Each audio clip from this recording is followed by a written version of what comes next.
Some big Critical Role spoilers, a surprise change to a D&D monster, and a suspicious Wheel of Time digital card game.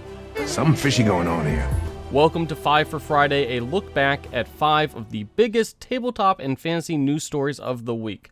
This week, we're talking about the latest Critical Role episode, so spoilers there, some changes to a classic D&D monster, and a new Wheel of Time digital card game with some major baggage. Before we dive into this week's episode, be sure to hit those like and subscribe buttons to support a new independent YouTube news channel. Now, on to the news. Vox Machina is back. In the latest episode of Critical Role, the cast switched characters once again and returned to their original Vox Machina characters. This includes Scanlan, who was in another one of his midlife crises and had polymorphed himself and his band into centaurs. Robbie meanwhile played Serkanos, the leader of the Fire Ashari. Liam was nowhere to be seen as Vax is still an orb. Taliesin, as Percy, also addressed the Laudna situation and mentioned that he was still unhappy that Delilah was still lingering around thanks to Keyleth. Oh, you're right, you were bitchy with Keyleth the last time she saw you. You know the company she brought. It was just a bit much. I'm so sorry, dear. Also, in the first half of the episode, the Mighty Nine and Bell's Hells crossover continued, with the two parties exploring Ruinous and eventually rescuing Plane Rider Rin, who was still a statue.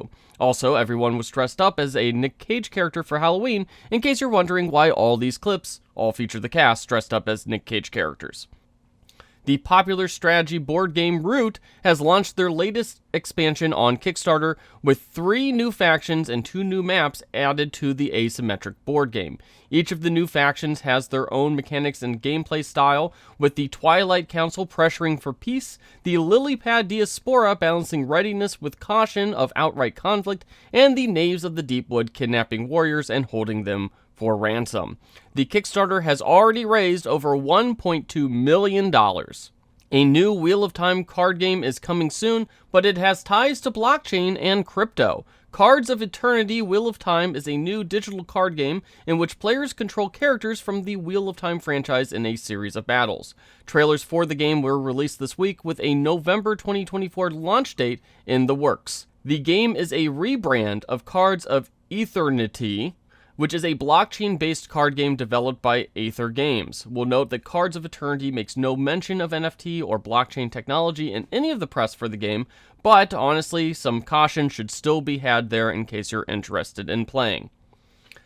A D&D mini-adventure is coming out next week and features a surprising change to 2 classic monsters. Scions of Elemental Evil is a new mini-adventure in which players face off against an Elemental Evil fanatic.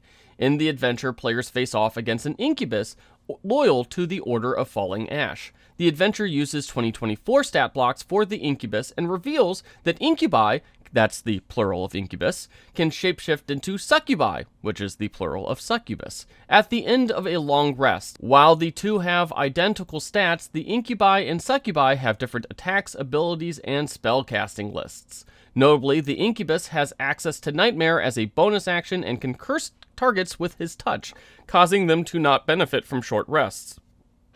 Meanwhile, the Succubus can use an 8th level Dominate Person spell at will. You can check out both monsters when Scions of Elemental Evil is released for stores and at conventions for organized play next week. And finally, 2 more popular Baldur's Gate 3 characters are coming to the upcoming WizKids line of adventures from Baldur's Gate.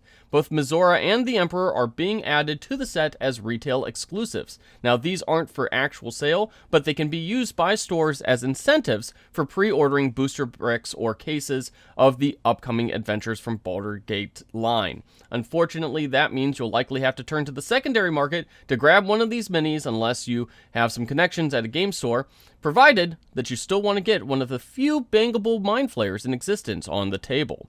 So, what's your favorite news story of the week? Let us know in the comments, and don't forget to like and subscribe to Above the Table.